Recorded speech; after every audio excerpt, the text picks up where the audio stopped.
Yeah.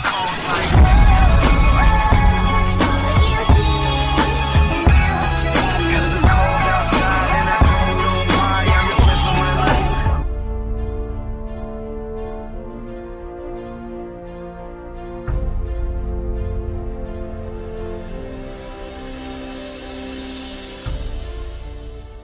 China's amphibious aircraft, stated to be the largest in the world, is expected to be delivered to customers by 2022, according to a media report on Monday. Codenamed Kunlong, the plane AG600 is designed to be the world's largest amphibious aircraft, which will mainly be used for maritime rescue, fighting forest fires and marine monitoring.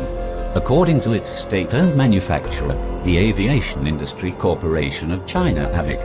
After its successful maiden flight in December last year, we are planning a ferry flight from its research base in Zhuhai to Jingmen, central China's Hubei province. In July, aircraft's chief designer Huang Lingcai was quoted as saying in a report by the state-run Xinhua news agency, "Then, we will prepare it for its first takeoff from water, scheduled for later this year," said Wang, also the chief engineer of the AVIC General Aircraft Research Institute.